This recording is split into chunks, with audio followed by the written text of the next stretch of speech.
Hello Internet, I'm Haley and welcome to my first annual Oscars predictions! Now before I get into it, make sure that if I am new to you or if you haven't done this yet, please subscribe to my channel. It would help me a lot, especially while it's still new and I'm trying to grow. And if you enjoy this video, please give it a thumbs up. Thank you so much, I appreciate it. You like me, you really like me and my tiny 6-inch little statuette. So I decided I'm not going to do every single category that will be in the Oscars this year. There's just way too many, so I kind of went off basically the main categories and kind of just what I felt that I could contribute something to. I'm going to start off with Best Supporting Actor. Now, sadly, this is one of those categories that I can't contribute a whole lot to because I only saw Lucas Hedges' performance in Manchester by the Sea, which I actually thought was fantastic. He had really good chemistry with Casey Affleck, and I thought that was one of the things that really made that movie as a whole shine. But I definitely know that the front runner for this is Mahershala Ali for Moonlight. That is definitely the person to keep an eye on. If he doesn't win, I think it's going to be a very big upset. And in the supporting actress category, likewise, I think Viola Davis has this in the bag. This was, if not the best performance in the supporting actress category, I think this was the best performance of the year. She acted her face off. She made the movie what it was, and Denzel was great. We'll get to him in a minute.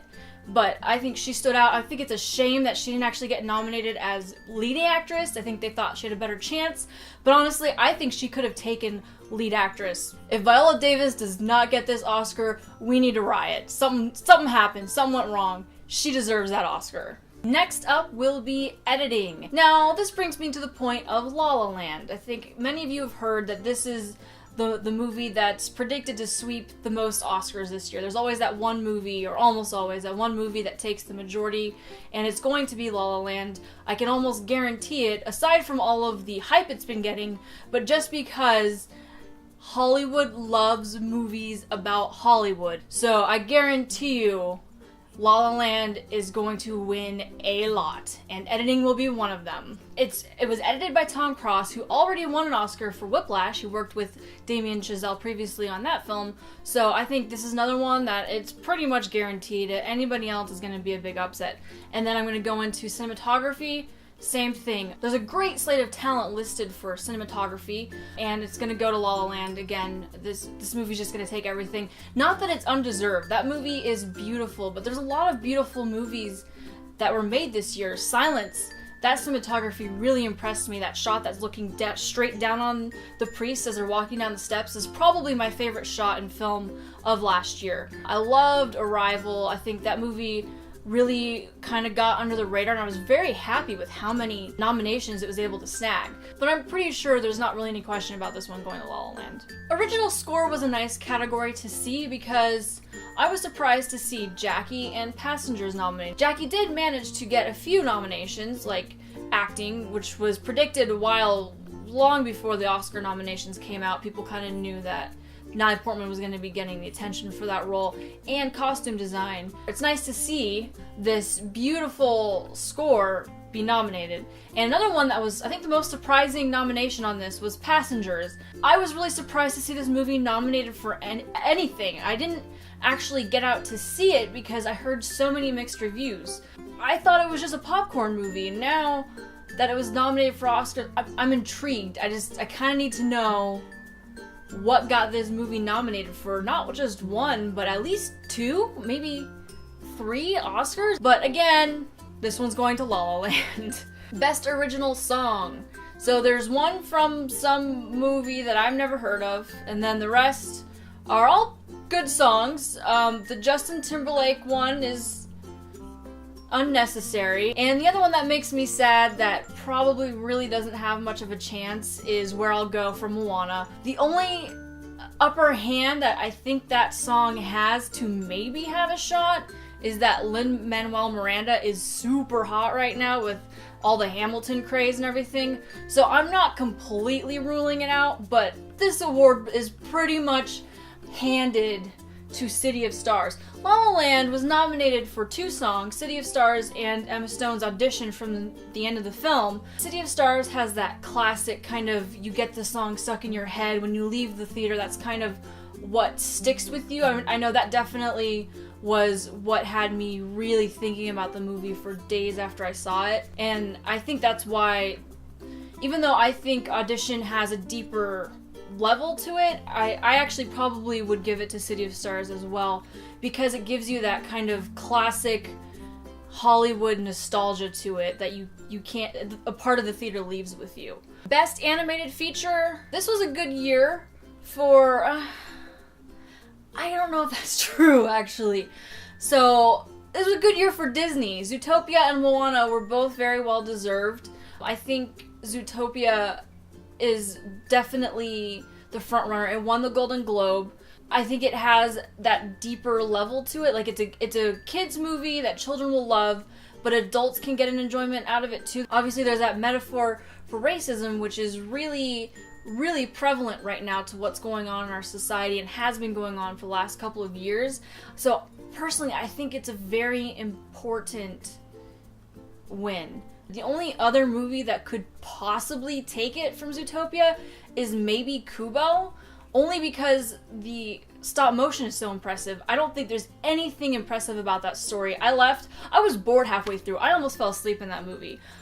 It's completely forgettable. And now to get into the writing categories. For adapted screenplay, we got another really impressive slate. For one, I was surprised to see Hidden Figures make it. Arrival. That was the one Oscar I hoped the movie would get nominated for. I didn't think it had a great chance at the Oscars because the Academy just really doesn't have a great appreciation for sci-fi films, unfortunately. It would be my personal choice for adapted screenplay, but I really, sadly, don't think it has a chance. The movies that have the best shot at winning this category are Moonlight, which is my personal pick, or Fences. I don't really have anything to throw in. Again, I didn't see Moonlight.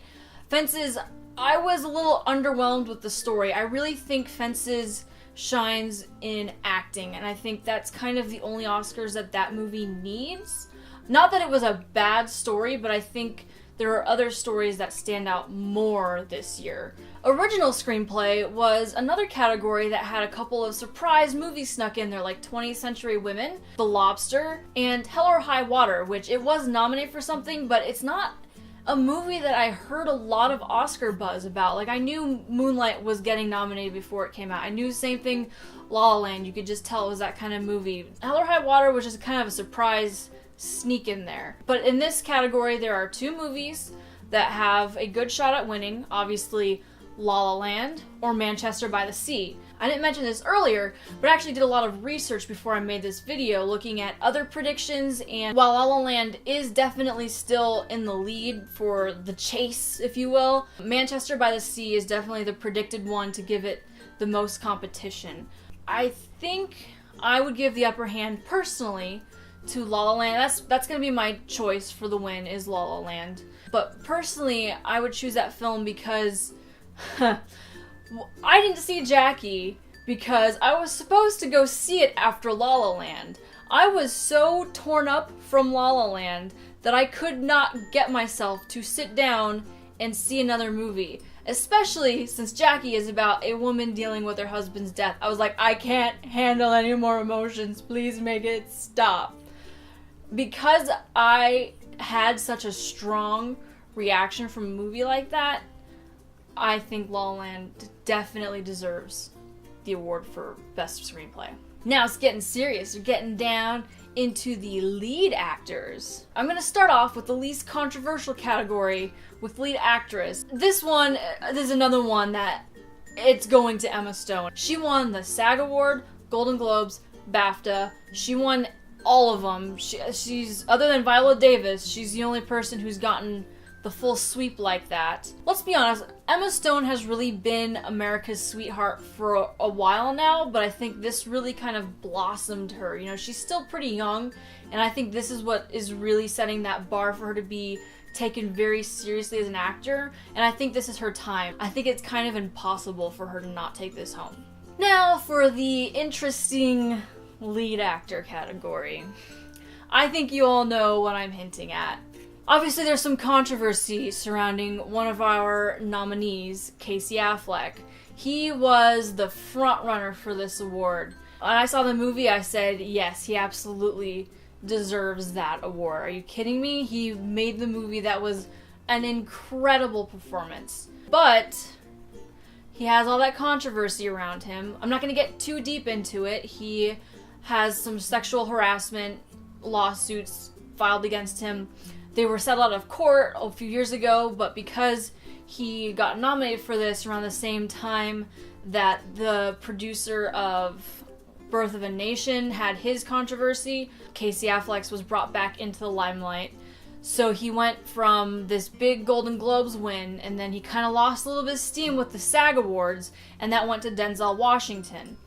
And then recently, though, the BAFTA Awards, they did give the award to Casey Affleck. So it's kind of a question of how much controversy the Academy wants to deal with. Last year, obviously, they got a lot of heat for not nominating enough diverse people. I think that they really want to avoid having 2 controversial years back to back. My prediction is Denzel's going to take it, and I do not think it is undeserved. Denzel Washington might have possibly... I saw Manchester by the Sea before I saw Fences, so of course, that was the best performance I had seen at that point.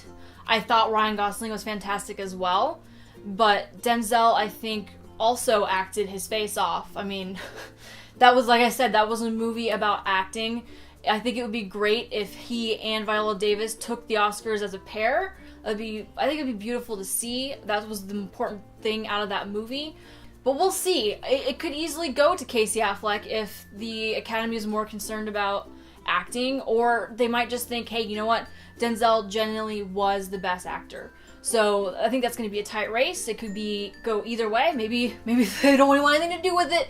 They're going to vote for Ryan Gosling. I saved the big category for last, but based on everything that I've said in this video, you probably know where this is going. So out of all of our nominees, La La Land is getting Best Picture. If it doesn't take any other award somehow, miraculously, it is taking Best Picture. Thus concludes my Oscar predictions video. If you have a differing opinion from me, or even if you agree with me, please comment below on who you think are going to take home some of the little gold guys. They're going to be bigger than mine. Mine are only 6 inches. I got them in a 6-pack from Amazon. But, you know, now I have Oscars. So please, if you haven't already done so, subscribe to my channel, give this video that good old thumbs up, and I will see you guys next week.